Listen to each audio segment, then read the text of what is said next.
The night was cold and unforgiving, the air thick with foreboding as I walked the desolate streets of Hollowbrook.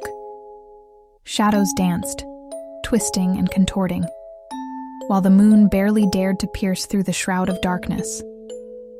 It was Halloween night, a night that should have been filled with laughter and merriment, but something was amiss. I could feel it in the marrow of my bones. As I turned a corner, a dilapidated mansion loomed before me, its windows like vacant eyes staring into the abyss. The wind whispered secrets I could not comprehend, and the rustling leaves seemed to speak in tongues of the long-forgotten. Goosebumps prickled my skin, but I pressed forward, curiosity mingling with dread. I pushed open the creaking gate and approached the steps, each footfall echoing in the eerie silence.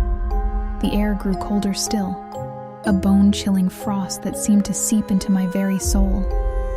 The door swung open with a ghostly groan, revealing a hallway cloaked in shadows. Moonlight filtered through cracks in the boards, casting an otherworldly glow on the worn carpet. I stepped inside, my breath hitching in my throat. The air hung heavy with the scent of decay, mingled with an inexplicable sweetness that turned my stomach. As I ventured deeper, the house seemed to shift and groan, as if it were alive, breathing in the echoes of its tragic past. A faint, ethereal melody began to drift through the air, haunting and melancholic. It echoed off the walls, reverberating in my bones. It was a song of longing, of a love lost to the cruel hands of fate. My heart pounded, each beat an ominous drum in the stillness. I followed the haunting tune, my steps carrying me further into the abyss.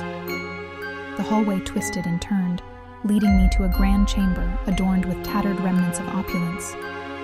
There, bathed in the pale moonlight, stood a figure, her form translucent and shimmering. She wore a tattered gown of faded silk, and her hair cascaded in ebony waves around her delicate features. Her eyes, hollow pools of sorrow, met mine, and a mournful smile touched her lips. She reached out a spectral hand, fingers beckoning, imploring. "Who are you?" I stammered, my voice barely more than a whisper. Her voice was a mere echo, a wisp of sound that hung in the frigid air. "I am Eleanor, bound to this place by love's cruel decree." Eleanor's tale unfolded, a tragedy woven into the very fabric of the house. She had loved and lost, her heart shattered by betrayal. In her anguish, she had become a specter, forever trapped in a liminal space between worlds. As she spoke, the walls seemed to pulse with a malevolent energy. The air grew heavy with the weight of sorrow and rage.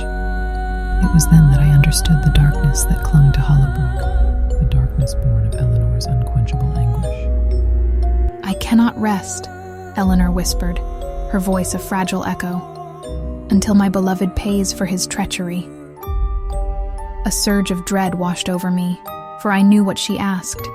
To set her free, I must confront the one who had wronged her, to face the embodiment of her torment. The very thought sent shivers down my spine, but I could not turn away. With a solemn promise, I ventured into the heart of the haunted mansion, guided by Eleanor's mournful song. The air grew colder, the walls closing in around me. At last, I reached a chamber suffused with a malevolent presence, and there he stood, a phantom of guilt and regret. Eleanor's anguish echoed in my ears, a symphony of pain that filled the room. I could feel her sorrow coursing through me, a chilling fire that lent me strength. With every ounce of resolve, I confronted the specter, demanding retribution for Eleanor's broken heart. The room trembled, the very foundation of the mansion shaking with the force of our reckoning. The specter's wail of despair pierced the air, and with a blinding flash, he was gone, consumed by the darkness he had spawned. As the final echoes of Eleanor's song faded, a sense of calm settled over Hollowbrook. The oppressive weight that had hung in the air lifted, replaced by a bittersweet serenity. I turned to the fading figure of Eleanor, her smile now one of gratitude and release.